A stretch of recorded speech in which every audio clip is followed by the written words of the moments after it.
Two random variables walked into a bar. They thought they were being discreet, but I heard their chatter continuously. So we're going to actually look at something called random variables that models all the possible outcomes and shows the probabilities associated with those. So we started that last time when we did the introduction activity. So you and your friend wager on heads or tails. If he bets $1 in heads, what is a fair wager for you to make on tails? Well, if he bets on heads, you're for sure going to lose $1, and the probability of that happening is 0.5. All right. So you're probably figuring out you should bet $1 on tails to kind of even it out. So that would be good instincts right there, because you're like, okay, 50-50 shot, dollar, lose $1, win $1, it should all work out. So how do we show that mathematically? Well, if we played 100 times, we would expect to win 50 of them. So we would expect to lose $1 50 times, or lose $50. And we would expect to win 50 times. So we would expect to win $50. When we add those two up, we get $0. So a fair game has an expected payout of $0. So let's make it a little more complicated. Now you're going to use a die which has 1 to 6 on it, and you're going to bet $1 on 6. All right. So, and then your friend's betting $1 on the other outcomes, 1 to 5. So if a 6 comes up, if 1 to 5 comes up, you know you're losing $1. All right. For a 6 to come up, what should your friend be betting? We're not quite sure yet. So let's go ahead and do some probabilities. The probability you're going to lose that $1 is 5 out of 6 times, because there are 5 outcomes out of 6 that result in a loss. There's only 1 outcome out of 6 that results in a win. Now let's check our probabilities. Do they add up to 1? They do. So the expected payout for 60 plays is, well, I would expect to lose 50 times, and I would lose $1 each time. All right. Now I would expect to win 10 times, right? So I should get a total of $0 if this is fair. So I'm going to lose $50 from that, and I need to win to make that up. All right. So I know that 10 times some number, because I'm expected to win 10 times out of 60, has to be $50. So what would work for that? $5 would work for that. And so that means that I would, my friend should bet $5 on his 1 to 5, which means I'd win the $5 when I bet on a 6. So $5 would seem like a fair bet on the 1 to 5 to match the $1 bet on the 6, because then you would expect to lose $50 and gain $50. You come out even. So random variables, the outcomes that we've been talking about, lose $1, win $1, win $5, these are all random variables, which are denoted by X, Y, or Z, or some other capital letter. A random variable assumes any of several different values as a result of some random event. There are discrete random variables which take on a value which can be counted, typically not fractional values. All right. And then you have continuous random variables that can take any value in a specified range. It doesn't have to be an infinite range. For example, heights are a continuous random variable because you can have any fraction of a height. But you're not, like, no one is infinitely tall, right? And so you don't have to go to plus infinity and minus infinity to be continuous. Discrete means that you can have chunks. So usually, like, number of children is a really great example. The number of books in your library, things that are countable are discrete. So today we're looking at creating a probability model and calculating expected values and standard deviations from that. So what is a probability model? It's a collection of all outcomes and associated probabilities, usually organized in the form of a table, a tree diagram, or a formula. So let's go ahead and consider a new dice game where there are no points for rolling a 1, 2, or 3, 5 points for rolling a 4 or 5, and 50 points for a 6. So I'm going to just put those points in there. All right. So let's go ahead and look at the probabilities that we have. So if we roll 1, 2, or 3, we have a 3 out of 6 chance, or 0.5 probability. 4 or 5, we have 2 out of 6, or a third. 6 is just 1 out of 6, or 0.167 if we round. So note that the probability of 50, that's the random variable here, is the same as the probability of x equals 50. So you might see that notation sometime. Always make sure your probabilities add up to 100% or 1. On some of the harder examples we're doing later, I had to double check and re-add to make sure I was counting correctly. So it's very good to calculate these and make sure you're not missing anybody. All right. So you flip a coin 3 times. What is the probability number for the number of tails? First of all, unless you're really good with combinations and things, or you get good at binomial distributions, which I'll teach you next in the next lesson, you really need to draw the trees. All right.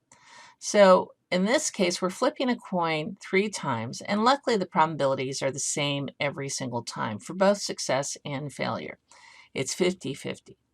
So these outcomes are equally likely. So if I did 0.5 times 0.5 times 0.5 for 0 heads, I would get, let me go ahead and fill this in. I have 0, 1, and 2, and 3 heads are possible. That's my random variable. And I would get 1/2 times 1/2 times 1/2 is 1/8. And I would also, for this one, get 1/8, but there are 3 of those. So I would get 3/8, because 3 times 1/8. And then I have an 1/8 here for 2 tails. And you can see I've got 3 outcomes with 2 tails. Each one of those has a 1/8 probability, so that's 3/8. And finally, I only have 1 outcome with 3 tails, and that's 1/2 times 1/2 times 1/2, which is also 1/8. When I add them all up, I get a probability of 1, so I know I'm on the right track. So how am I going to calculate and interpret this thing called expected value? This is the theoretical long-run average value, the center of the model. It's not what will happen, it's what we expect to happen on average, and not in any particular outcome. It is denoted by E sub x and sometimes mu, especially if we're dealing with a whole population. It is found by summing the products of the outcomes, the variable values, the x's, and their associated probabilities. So let's show you what that looks like.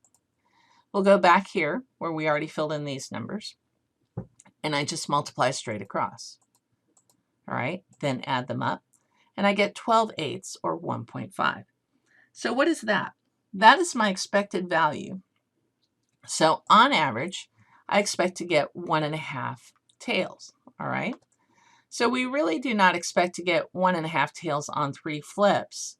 But if we conducted many experiments at 3 flips, then we would expect to see an average overall of 1.5 tails. Now we're going to go back to the dice game. All right, we have 0 points, 5 points, 50 points. And we have those probabilities we did last time, and they add up to 1, so we're good. So I'm going to multiply across like we did before. So my expected value is 10. Now, here's the part, this might look familiar from frequency tables and weighted averages when we did them in the fall. So I'm going to show this to you by hand today. But shortly, I'm going to give you the calculator or the ClassPad shortcut so you don't have to do this, all right? So I'm going to take 0 minus 10, all right, and square it. And 5 minus 10 and square it. So 10 is my expected value. It's the payout, right? Now, by the way, do I have a 10 over here? No, I'm never going to get 10 on an individual play, but on the long run, I expect 10 points every time. All right. Now I'm going to take this squared value and multiply it by the probability, which is over here. And in this case, that's 0.5, and there's some ugly decimals. And when I add those up, I get 325. This is called the variance, and then you would square root that. Oops. If you wanted the standard deviation, you would square root that. But again, I'm about to show you the calculator. Please, please don't do these columns. These are too painful. This is not too bad. This is hard. All right. So variance is the expected value of the squared deviation from the mean, and that is the official formula for it. So let's get to the good part of the calculator. So again, I actually just stole these instructions from our frequency list and weighted averages in the fall, and you can tell because I'm about to show you. You press Stat, Edit, get your data in, all right? Scroll to a list, usually list 1. In our case, we're going to have a list 2. You better have a list 2, all right? Make sure we're doing probability. We're not doing weighted average here, so you can cross that out. We're doing expected value. So the bottom line shows the list name and the point number. All right, so this is what I taught you in the fall. And then how do we do the summary statistics? Stat, scroll right to calc, scroll to one var stats, just like before, and you're probably going, wait, I have two lists, but it's only for one variable. All right, you can just press 1 there. You can specify a list. You're going to want list 1 in here, and then you can scroll to your list and press enter, or just press the item number. All right, frequency list. This is blank in other cases, all right, but we need to go ahead and put it in this time. So you can do second list and go to list 2 and then enter that, and then press calculate right here and enter. So make sure you use probabilities for list 2. This one right here better be filled in. All right, so how do we do it on ClassPad?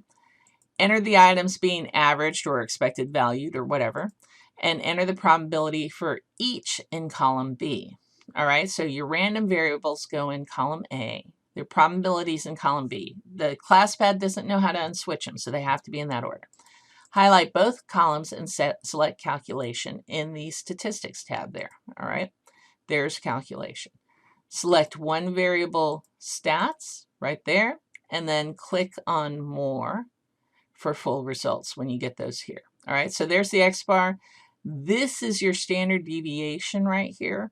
And the reason you see sigma but no S is when you give it so the probabilities add up to 1, that's for a whole population. Right there. Okay, so you're going to get sigma of X instead of S of X on these problems. So let's go ahead and do a more complicated random variables problem. This is one where the probabilities are going to change a little bit for the different outcomes. So you're not always guaranteed that outcomes are equally likely.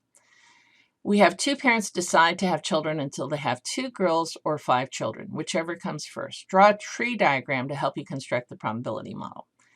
It's very helpful if you understand how this tree diagram comes together. I'm not going to make you do one this big on a test or a quiz, but let's follow along, and I expect you to copy it.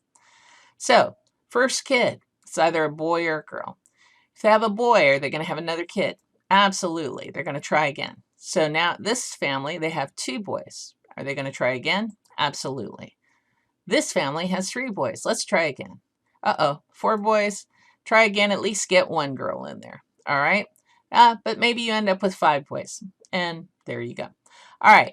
This family has 3 boys and 1 girl. What are they going to do? They're going to try again. So maybe they get their 2 girls, maybe they don't.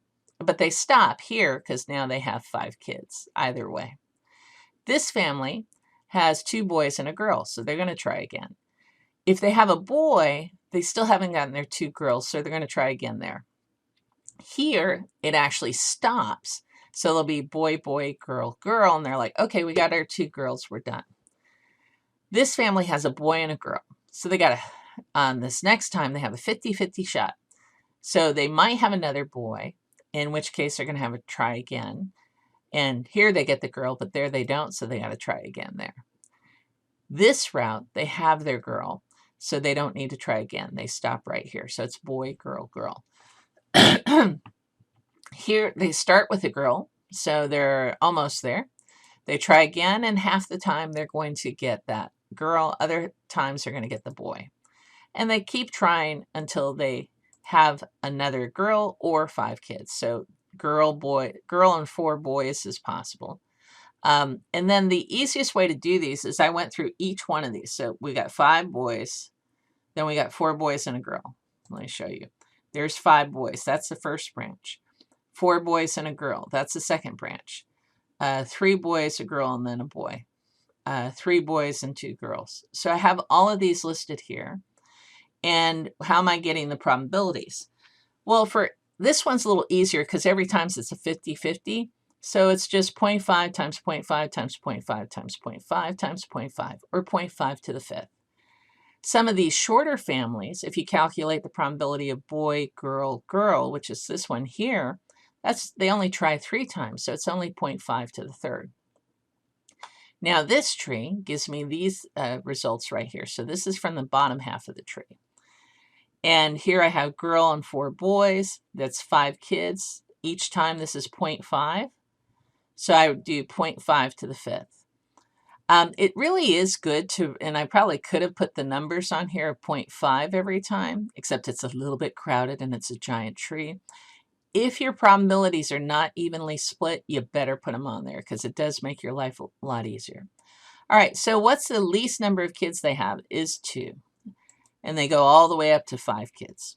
All right. The probability of having 2 kids, there's only one family here with 2 kids, is 0.25. Now there are 2 families with 3 kids. And I just add those up. 2 times 1.125 is 0.25. How many families have 4 kids? There are only 3 families with 4 kids. All right.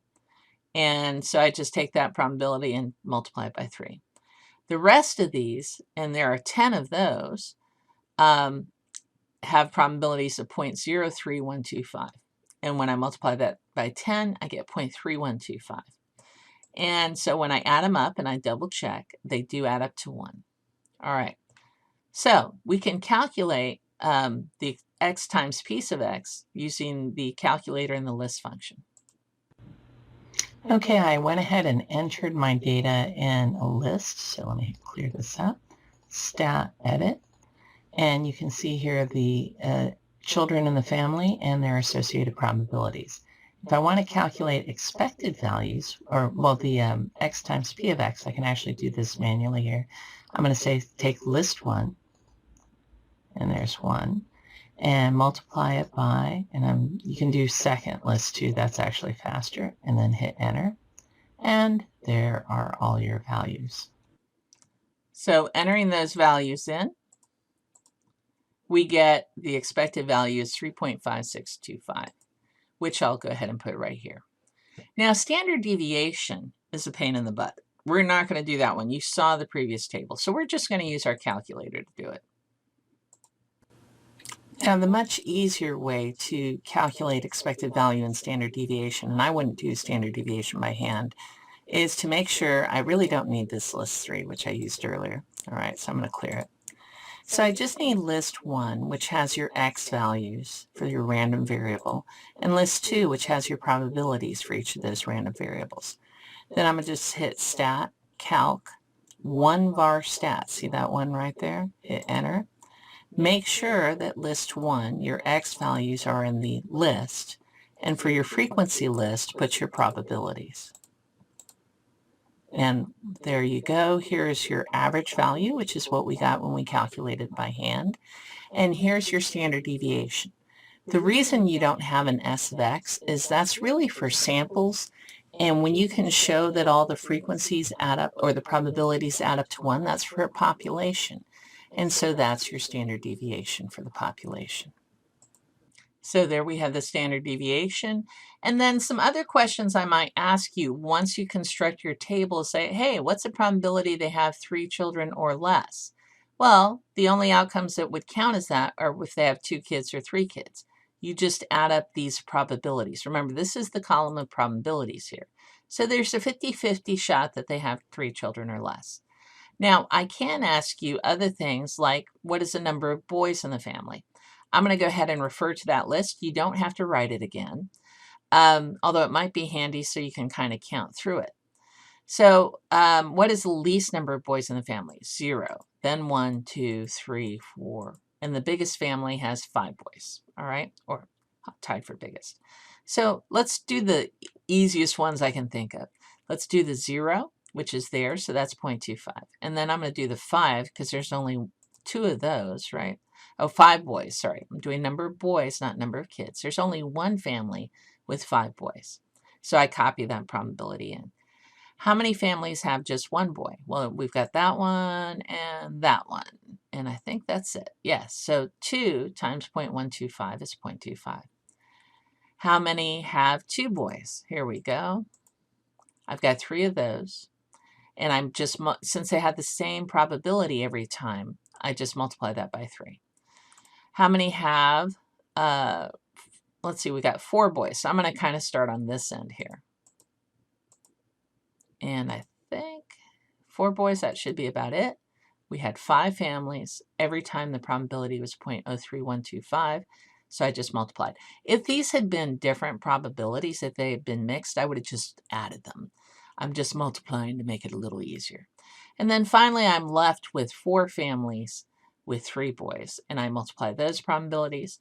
I double check them, make sure they all add up to 1, and my model is beautiful. In some questions, I could ask you, okay, go do the expected value of the number of boys. List 1, list 2, 1 var stats. All right. I could ask you, what's the probability that a family has 3 or more boys? Then I would add up those 3 probabilities.